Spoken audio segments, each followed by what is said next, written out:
Ahí tienen mi tema para esta mañana, la fe de los mártires. Alguien dijo correctamente que muchas veces leer la Biblia es como escuchar una conversación telefónica solamente de un lado. Yo tengo a alguien que está hablando aquí por teléfono con otra persona y escucho y entiende lo que dice, pero no entiendo de qué está hablando. Está contestando preguntas que yo no sé cuáles son las preguntas que le han hecho. A veces hace preguntas y como no escucho la respuesta me quedo incompleto. Bueno, este párrafo de Hebreos capítulo 11 que tenemos esta mañana por delante, creo que es uno de esos párrafos. Para alguien que se está acercando a las cosas de Dios, tiene que haber escuchado la lectura y decir, pastor, ¿de qué está hablando usted? Bienvenido, bienvenido. No se sienta mal. Pero inclusive para los viejos que ya tenemos décadas en las cosas de Dios, aquí el escritor habla cosas que, ¿y de qué está hablando? ¿Y qué diferencia hace con nuestra vida lo que está diciendo? Bueno, quiero asegurarles que este es un párrafo riquísimo. A lo largo de estos estudios de Hebreos 11, ustedes se dan cuenta que el escritor está hablando a un grupo de lo que llamaríamos en el día de hoy judíos mesiánicos. Judíos que por la misericordia de Dios y la obra del Espíritu Santo llegaron a conocer y a confesar a Jesús como su Salvador personal. Estos no son como los judíos que hoy tenemos, o en aquella época también, que si tú le preguntas, ¿y tú qué dices de Jesús? Que fue un profeta. Y ahí la dejan. Bueno, si Jesús era solamente un profeta, entonces ustedes y yo no tenemos ninguna esperanza a la luz de la eternidad. Nosotros creemos que Él es el Hijo de Dios, por eso la obra que hizo tiene valor. Entonces, está tratando de alentarles, está tratando de bendecirles. Esta gente está considerando si cuando te viene esto que está pasando en tantos países, si vale la pena seguir adelante con esta locura de la religión de Jesús. Y los creyentes habían sido perseguidos, habían sido despojados. No sé si alguno habría perdido la vida, tal vez. Y ante la posibilidad de que tal vez tenían ganas de pedalear para atrás, les escribe esta carta poderosa diciéndoles, muchachos, por favor, recuerden de que lo que les está pasando no es nada nuevo. Y por eso en el capítulo 11, para alentarlos, les dio varios ejemplos vivientes de que la fe en Cristo no es algo estático, no es algo de aulas, es algo del espíritu viviente que se transforma en una conducta a la cual somos llamados y que le abre la mano a Dios para hacer cosas increíbles, aunque hay momentos en que tal vez nos viene la garúa. Bueno, ustedes y yo vimos cómo el escritor tomó primero 3 personajes que vivieron antes del diluvio. ¿Quiénes eran? Abel, Enoc, Noé. Luego recorrió el libro de Génesis, Abraham, Isaac, Jacob, José. Luego entró el libro de Éxodo y allí vimos el gran personaje de los padres de Moisés y la fe de Moisés. Y el escritor continúa el relato. Ahora recuerden bien, él está hablando a judíos. Y los judíos, a diferencia con nosotros, manejan la historia del Antiguo Testamento, pero muy bien.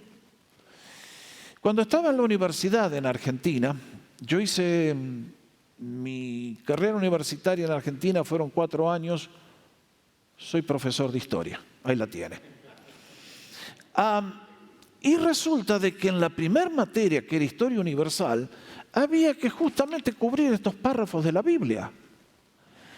Y dentro de la clase había un chico hebreo, que lógicamente manejan la historia, pero mucho. Y el profesor tuvo el buen criterio de decir, ahora para la parte que viene, le pedí a Daniel que sea él el que exponga, porque tiene un conocimiento mucho más avanzado que lo que nosotros tenemos.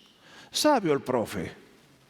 Los judíos, la historia del Antiguo Testamento la manejan porque la estudian en la sinagoga. Todos los sábados, fielmente ahí están. Y cuando el escritor de Hebreos escribe este párrafo, sabe que a él lo entienden, que no necesita explicarle, porque los judíos tenían ahí en la punta de los dedos el conocimiento de los cuales. Por eso parece una ametralladora. Hacen y sabía que le estaban entendiendo. Ustedes y yo leemos estos párrafos y decimos, ¿de qué estás hablando, hermano? Bueno, ellos lo sabían muy bien. ¿Quieren que se los explique rápidamente? Y ya que vino y pierde su tiempo, aproveche. Vamos. En primer lugar, quiero llamar vuestra atención a que habiendo hablado del libro de Génesis y Éxodo, ahora va a pasar al libro de Josué, que nos relata la conquista de la tierra prometida. Entonces, en los versículos 30 y 31 que leímos, encontramos la fe que se manifestó en el momento de la conquista. Y el escritor nos da dos ejemplos: la caída de los muros de Jericó y la fe de esta mujer, que uno hubiera dicho, esta sí que no era candidata a la bendición. Porque si por la profesión que tenía en el día de hoy, bueno, para Dios no hay ningún ser humano que esté debajo de su dignidad y del poder de su amor. Nunca lo olvidemos. Con Él no hay acepción de personas. Todos nuestros millones no valen de mucho en su presencia. Y la persona más humilde, más quebrantada, peor, siempre está al alcance de su mano omnipotente para ser salvo y redimido. Lo que pasó es muy simple. Ustedes conocen la historia. Allí nos dice que cayeron los muros de Jericó y que Rahab se salvó porque no pereció con los incrédulos. Ahí está. ¿No les hubiese gustado estar ustedes en Jericó ese día? De repente viene un ejército que te rodea.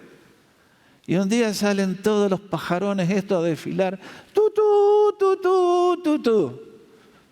Y tienen que haber dicho, estuvo lindo el desfile de los payasos esto. ¿Y qué quieren?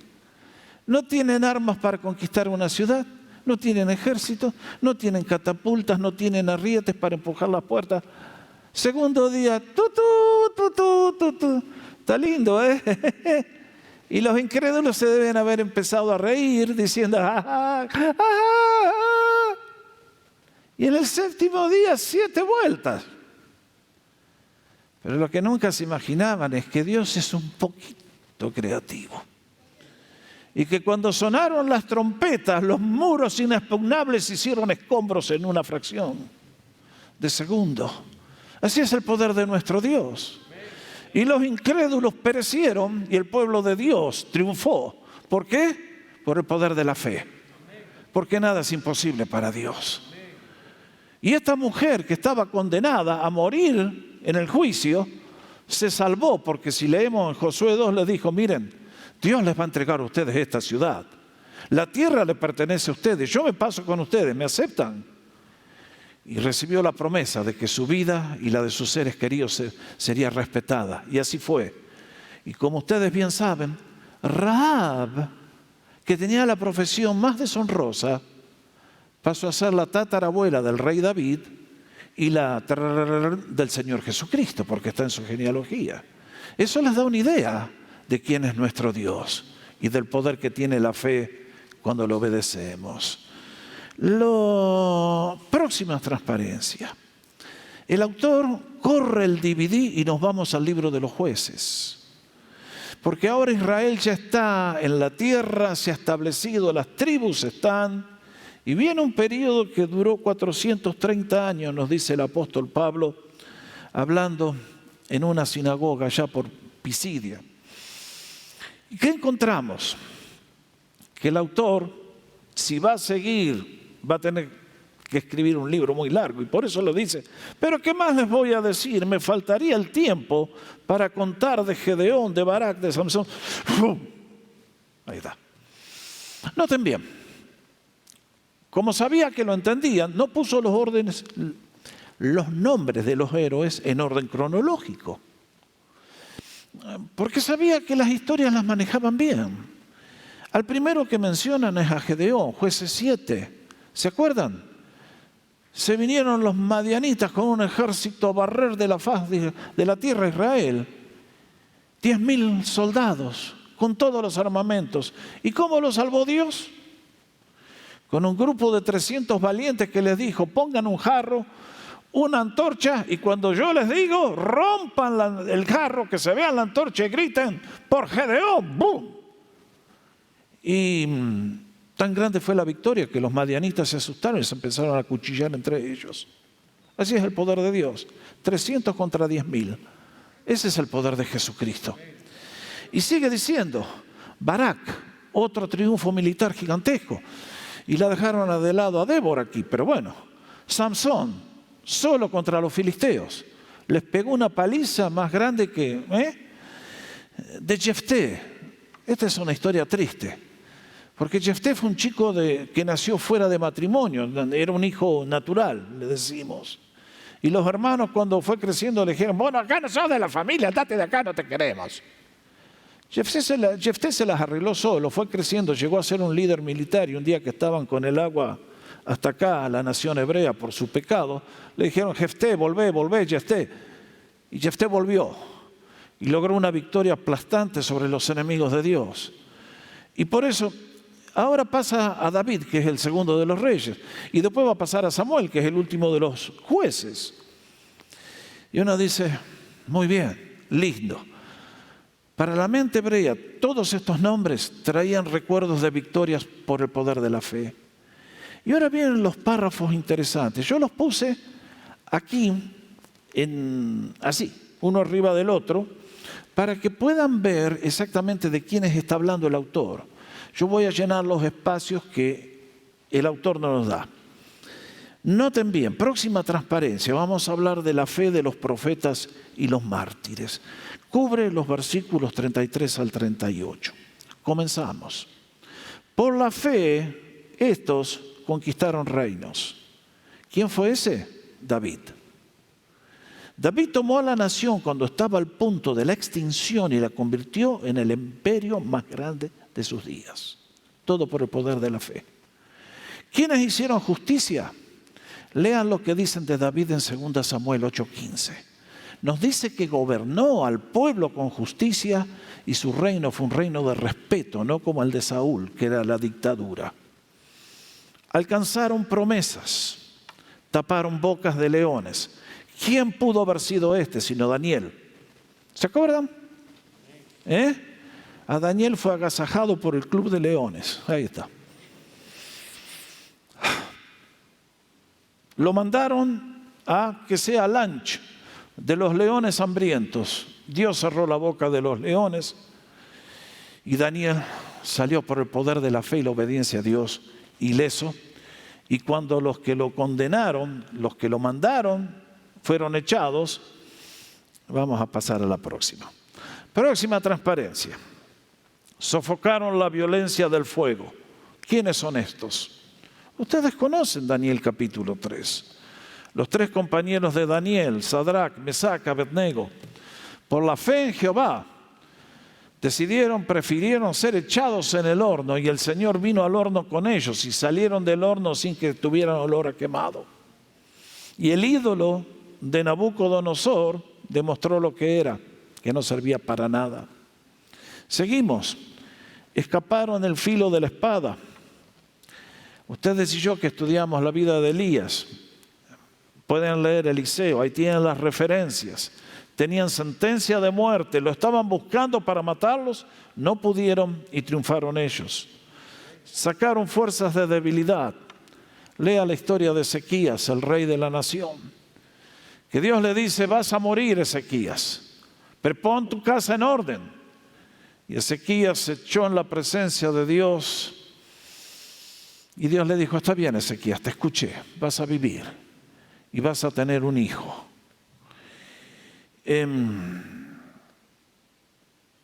La única mala noticia es que el hijo se llamaba Manasés.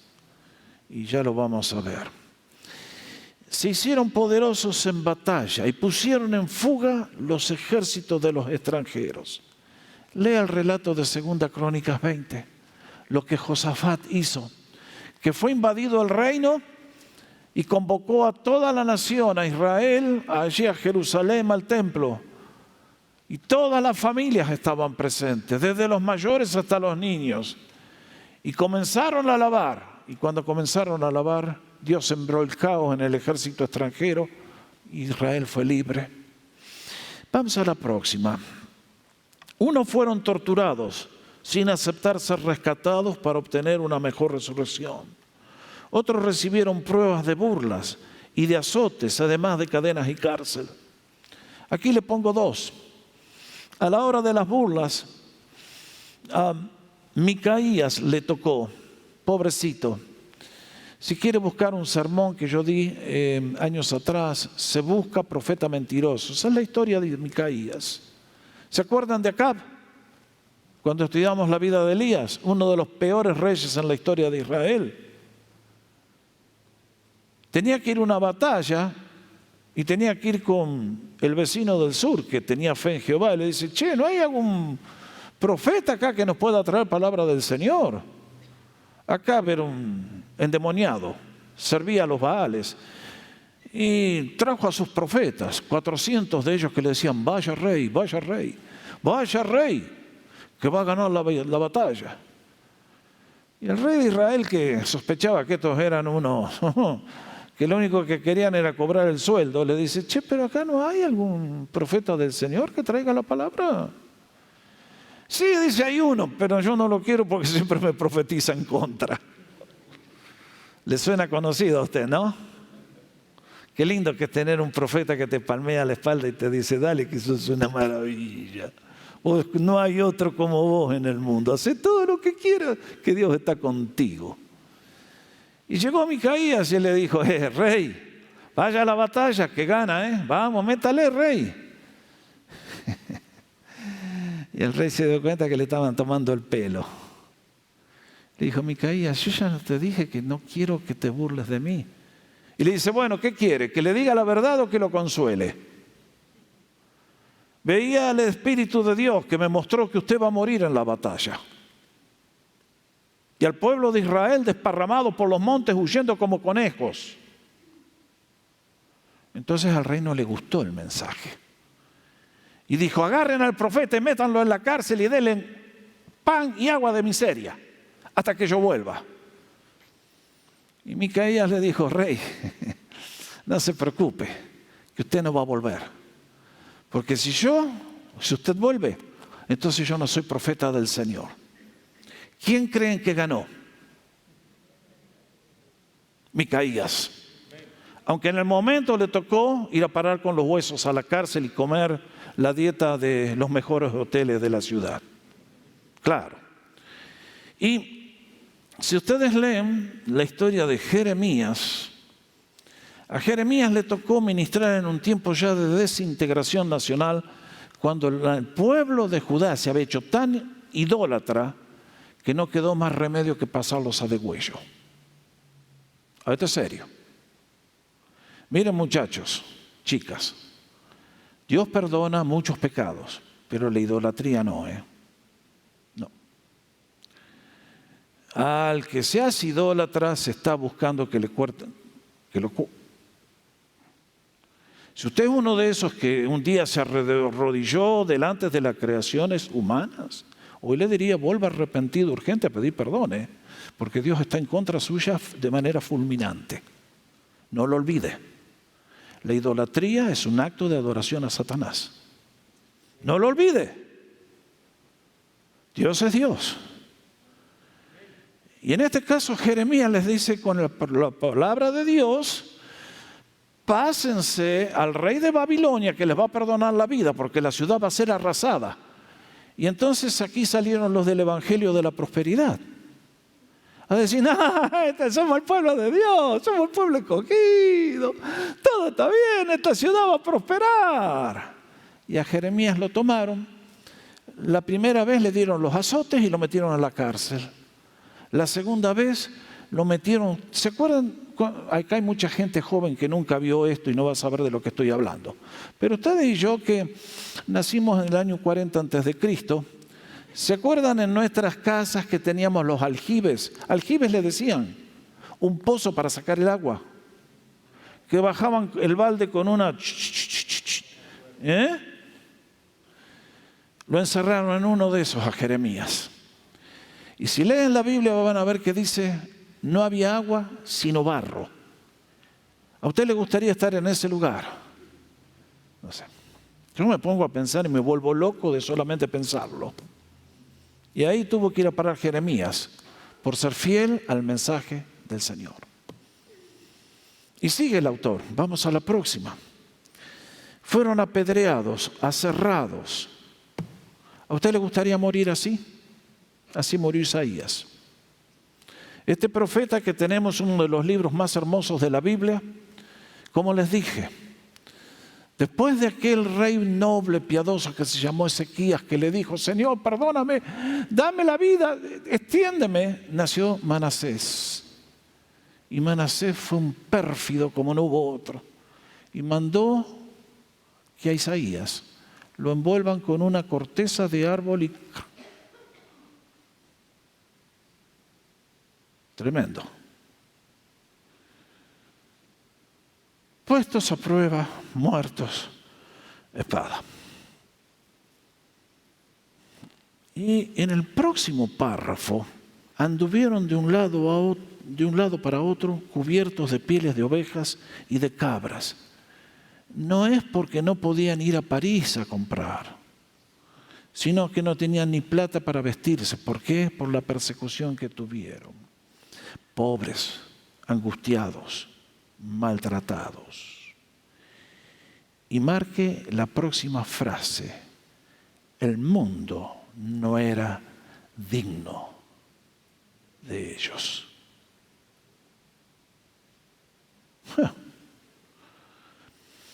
Andaban errantes por los desiertos, por las montañas, por las cuevas y por las cavernas de la tierra. Y uno dice, ¿de qué está hablando el escritor? Bueno, mis hermanos, creo que el escritor aquí está yendo a un periodo de la historia hebrea de la cual la mayoría de la gente no conoce. ¿Por qué? Porque son eventos que tuvieron en el periodo intertestamentario. ¿Qué queremos decir? Que entre Malaquías, que vivió en el año 400 antes de Cristo y es el último profeta que trajo la palabra de Dios al pueblo, y el Evangelio que comienza el Nuevo Testamento con la aparición de Juan el Bautista y la venida de nuestro Señor, hubo un espacio de 4 siglos. Ahora, si yo sacara de Estados Unidos 4 siglos de su historia, ¿qué nos queda? No nos queda nada. Ya ven, nuestro país acá tiene 400 años, más o menos por ahí. Miren si no supiéramos nada de toda la historia. Bueno, en el caso del pueblo hebreo, ¿qué les voy a contar? En esos 400 años, para hacer la historia corta, vinieron conquistadores, medos y persas. Después aparece Alejandro desde Grecia. Cuando él muere, el reino, el imperio se divide en 4. Israel quedó bajo la gobernación de una provincia, digamos, que era Siria. Y para adelantar la historia, apareció un rey de estos piolas, diríamos, iluminado, que pensó que lo mejor que había en el mundo era la cultura griega. Y la cultura griega era, sí, esos templos tan hermosos, con columnas y todo eso, y los Juegos Olímpicos, que, bueno, en el día de hoy no sé cómo haríamos en televisión si estuvieran, porque en aquel entonces uno de los valores de los griegos era correr desnudos. Ahí está. Y empujar la cultura griega era empujar esas cosas. Y al pueblo hebreo eso le cayó como... Y bueno, para hacer la historia apareció un gobernante que es un tipo, un anticipo del anticristo, llamado Antíoco Epífanes. 160 antes de Cristo, por dar un número redondo, 168 exactamente, si la quieren. Y este hombre decidió emprenderla contra el pueblo. Y un buen día decidió arrasar con Jerusalén. Nos cuenta Flavio Josefo que asesinó 80.000 judíos inocentes. Hombres, mujeres, ancianos, niños. 10.000 fueron vendidos como esclavos. Llegó al templo, lo saqueó, ahí es donde estaba el banco central de la nación, es donde estaban todos los lingotes de oro. Y para burlarse del pueblo y pisotearlos, en el altar ofreció un cerdo. Bueno, eso sí que estuvo. Y se rió a carcajadas del Dios de los hebreos. Pero pasó algo que no esperaba, y es que en un momento alguien tomó el valor para decir, no va más. Mató a uno de los generales y comenzó un proceso de lo que llamaríamos en el lenguaje de hoy guerra de guerrillas. Y por eso tuvieron que vivir de la manera que lo tienen en la pantalla, escondiéndose, huyendo. Hoy estaban acá, mañana allá, golpeaban acá, se metían en una cueva. No, ahí no había tiempo para planear vacaciones en Hawái y todos los props de la vida exitosa que tenemos en este siglo. No, esta gente tuvo que dar todo. ¿Y qué pasó? Que de golpe la revolución comenzó y llegó el día que Antíoco Epífanes cayó y cayó todo. El templo fue restaurado, fue limpiado. Y lo que el escritor le está diciendo es, miren, si no hubiera sido por el valor de esa gente, nunca hubiera llegado el Mesías. Yo ya lo he dicho varias veces desde este púlpito. El plan satánico es eliminar la raza hebrea, porque si la raza hebrea desaparece, desaparecen los pactos y las promesas hechas por Dios a toda la tierra de que a través de esa línea vendría el Salvador del mundo. Por eso cuando ustedes y yo estudiamos Apocalipsis, ¿qué encontramos? Que el odio del anticristo, una vez más, estará dirigido ¿contra quién? De la misma manera de Antíoco Epífanes, contra el pueblo de Dios, de la antigüedad. Y entonces, a la luz de todo eso, es que el escritor les dice, miren, vean, la fe en Dios nos da el poder de la victoria. Vean los triunfos que se lograron. Vean todos los casos que le di. Pero también hay otro lado de la moneda, que es que el día que te toca servir a Dios, dependiendo del lugar y de la generación, puedes ser llamado a tener que pasar tribulaciones, angustias y sufrimientos indescriptibles. Y es por eso que les dice, ahora a ustedes les ha tocado lo segundo, no se desanimen. Y es entonces que presenta un recordatorio eterno en los versículos 39 y 40. Y todos estos héroes de la fe, aunque recibieron buen testimonio por la fe, noten bien, a los ojos de Dios, todos estos hombres y mujeres que le sirvieron de manera tan dedicada, que tuvieron que pagar un precio tan elevado, todos estos recibieron la tarjeta de evaluación diciendo, ¡paf!, aprobado, ganaron, triunfaron. Sin embargo, ¿qué dice? No recibieron el cumplimiento de la promesa para que no fuesen ellos perfeccionados parte de nosotros. ¿Qué está diciendo el autor? ¿Qué promesa? Y sí, queridos, la promesa de que el Mesías llegaba al mundo, de que el mundo hundido en el dolor y en la desesperación, rumbo como el Titanic al fondo del abismo, iba a recibir un libertador, iba a recibir un salvador, un redentor. Y por eso le dice, no recibieron la promesa, tuvieron que verla de lejos. Nos dijo que Abraham miró hacia el futuro y dijo, aquella es la ciudad a donde quiero llegar, pero no llegó. Y todos estos vieron el cumplimiento de la promesa, pero no llegaron. Y nos dice, para que no fuesen ellos perfeccionados aparte de nosotros, porque Dios había provisto algo mejor para nosotros. ¿De qué está hablando? Hermanos, you lucky guy. Estoy hablando el lenguaje del mundo, ¿ok? Eso es lo que dice la gente del mundo. You lucky. No. En los planes de Dios no hay suerte. En los planes de Dios hay bendiciones solamente. Nunca, nunca. Ahora, a mí me llama la atención porque acá quiero aterrizar el avión en este punto. Leímos de los cuales el mundo no era digno.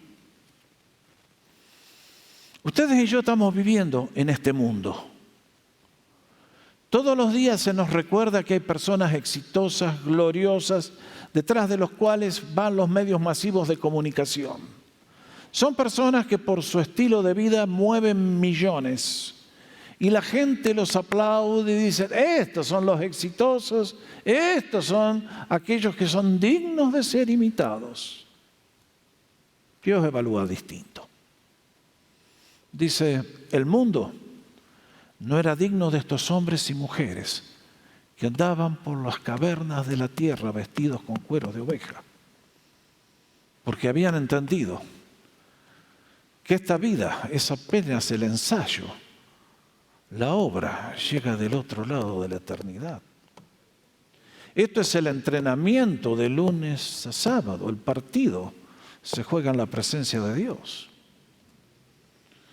En el día de hoy, toda esta gente que estuvimos viendo, ahí van a matarlos y deben decir, ¡qué bien! Le quemamos la iglesia a los cristianos, matamos a las chicas, las vendimos para que sean rameras. ¡Ah, bien! Mis hermanos, Dios está tomando nota. El juez del universo tiene los libros abiertos. Tu vida y mi vida se está escribiendo en las páginas del cielo. Y uno dice con 1 de Pedro 4, si los creyentes raspando nos salvamos, ¿a dónde aparecerá el impío? Bueno, no tengo buenas noticias para la gente que vive sin Dios. El mundo, dice, no era digno. El mundo de hoy se ríe de nosotros y nos dice, ja, ja, ja, ja, ja, ja, ja, ja, ja, ja, ja, ja. El día que el Señor aparezca. Y es por eso que quiero llevarlos a comprender algo que es muy importante, mis hermanos. Y es que si juzgamos por los valores del mundo, y el mundo se ha infiltrado en muchas iglesias, ustedes y yo tenemos que ser prosperados financieramente, tener salud, tener todo, ir a vivir a Beverly Hills en la mejor mansión y la plata te tiene que caer del cielo. Bueno, mis hermanos, temo de que las cosas no son así. Hay un tema que al ser humano no le gusta, y es el tema del sufrimiento. A usted no le gusta, a mí tampoco. Si yo le doy a elegir entre ir de vacaciones a Hawái, a una villa, en un avión privado con todos los placeres, o terminar en un hospital muerto de dolor, ¿usted elige? Yo elijo el hospital porque soy santo. Qué chiste, ¿no? Bueno, ustedes saben, nosotros le escapamos al sufrimiento. Valoramos el éxito. Pero notaron que el éxito no hace personas felices. Hace personas huecas, chatas. Ustedes y yo solamente crecemos en el sufrimiento. Llegamos a ser personas valiosas, humanas, humildes, sensitivas al dolor ajeno a través de la adversidad, de la prueba, del sufrimiento. Lógicamente que el sufrimiento no entra en los canales de televisión. No van a hacer un programa contigo porque andás con una muleta y todo dolorido. No, al contrario. Son los superhéroes que tienen la super salud, que están en el gimnasio con este producto y todo ahí, y tienen la dieta y la otra. Mis hermanos, cuando el Hijo de Dios vino al mundo, Él encontró 3 criaturas que Él no había creado. ¿Cuáles eran ellas? El pecado, el sufrimiento y la muerte. ¿Se va a acordar? Y es por eso que el Señor, para poder darnos a ustedes una vida nueva y una vida de abundancia, tuvo que ir a la cruz. ¿Y qué hizo en esa cruz? Trató con nuestro pecado, cargando toda nuestra inmundicia y nuestra culpa y toda la condenación, la cargó Él en la cruz por ti y por mí. Sufrió lo que nosotros nos tocaba sufrir y murió la muerte, que bueno. Y sin embargo, Él se levantó victorioso para decirnos: el mundo te puede venir y te puede quemar la casa y te puede hasta quitar la vida, pero no es el fin de la historia. Hay una resurrección que viene. Y entonces hablamos. Y es por eso que quiero llevarlos al ejemplo supremo del Señor. Porque el escritor de esta carta los está llevando a que vean quién es Cristo. Última transparencia, Hebreos 5 del 7 al 10. Vean lo que dice. En los días de su vida mortal, Jesús ofreció oraciones y súplicas con fuerte clamor y lágrimas al que podía salvarlo de la muerte, y fue escuchado por su reverente sumisión, por su obediencia. Ustedes y yo leemos el relato de Getsemaní, y el Señor, ¿qué pidió? Él era 1000% humano, al igual que ustedes y que yo. Y el Señor vio la copa que venía para que Él tuviera que tomar, y ahí estaba todo lo peor de la raza humana y todo el peor del sufrimiento. Y Él pidió: Padre, si puedes pasar de mí esta copa. No hubo respuesta. Y el Señor se encaminó a esa cruz sabiendo que era la única manera que los seres humanos podemos ser reconciliados con Él.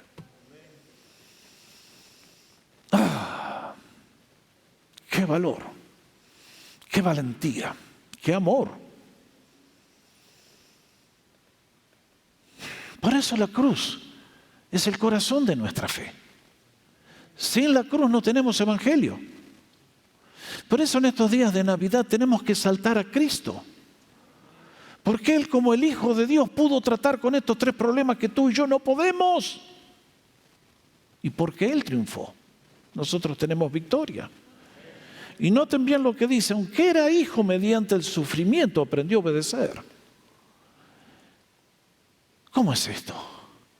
¿No es que Él es Dios y daba las órdenes y los ángeles salen corriendo? Sí. Pero cuando vemos al Señor, lo vemos a Él como el ser humano completo. Y que en este caso, como ser humano, tuvo que aprender a obedecer de la misma manera que a ti y a mí no nos gusta obedecer. Que cuando te decían algo, no. Y cuando te recomendaban, no. Y el espíritu de rebelión ahí está todo el tiempo. Y el Señor, por las cosas que sufrió, aprendió la obediencia. Así que cuando te caigan las pruebas y te caigan los dolores, busca al médico, por supuesto. Pero dale gracias al Señor que en el sufrimiento está utilizándolo para hacerte a ti una persona diferente y mucho mejor a lo que eres. Ese es su plan. Es el sufrimiento que nos hace dulces, no agrios. Es el sufrimiento cuando lo entendemos bien que decimos: cuánto necesito aprender de la gracia del Señor. Y se va la queja y viene la alegría. Y dice: consumada su perfección. ¿Cómo?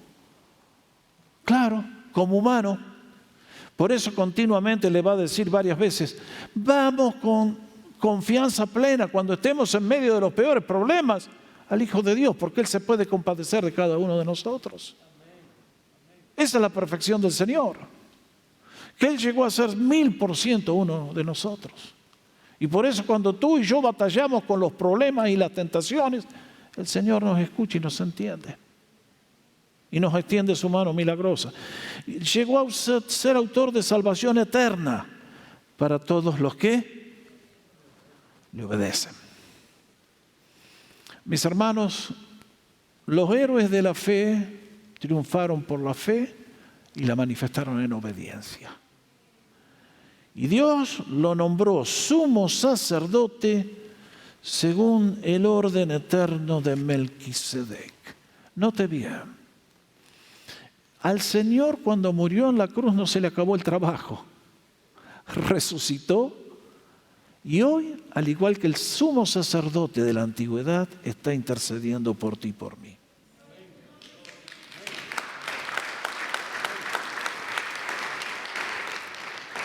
Tú y yo no lo vemos. ¿Tú sabes lo que está haciendo Satanás en este momento? ¿Sabes dónde está? No me sorprendería que en este momento esté delante de la presencia de Dios y diga: a esa, préstamela que la quiero sacudir como trigo. La voy a zarandear. Aquel, préstamelo, que vas a ver lo que le hago y vas a ver qué tipo de hijo tenés vos, Dios. Es por eso que ustedes y yo, a la luz de este párrafo tan impresionante que es Hebreos 11, el escritor comenzó diciéndoles: les es necesaria la perseverancia. Es pues la fe, la certeza de lo que se espera, la convicción de lo que no se ve.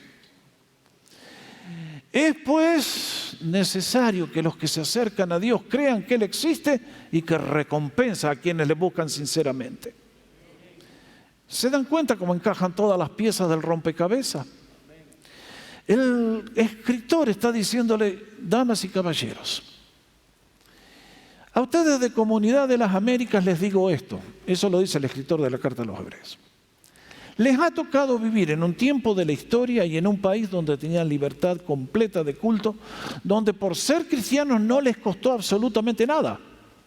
Alaben al Señor, den gracias. Y sean de los que oran, interceden y hacen algo por los que están en otra situación.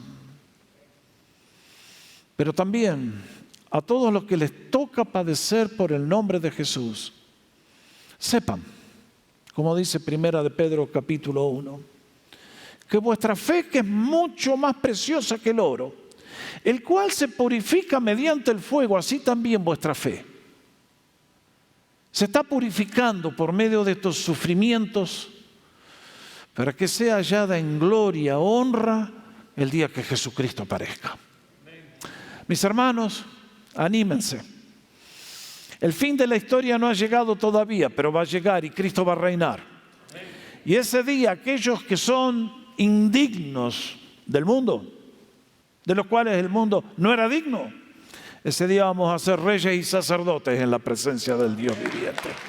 Por lo tanto, en última instancia, ¿en qué se mide la riqueza? No sale nada, qué macana.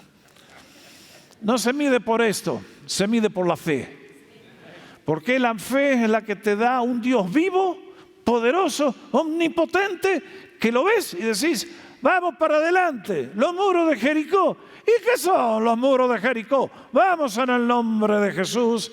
Y cuando tú y yo tenemos fe, el Señor hace maravillas. Y aunque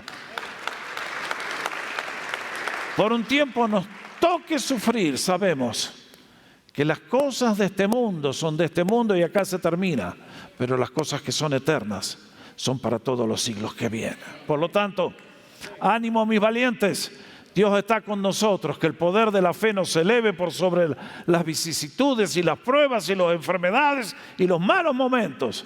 Cristo reina, Cristo vuelve, Cristo es nuestro Señor. Demos el nombre, gloria a su nombre. Nos ponemos de pie, vamos a alabar al Señor.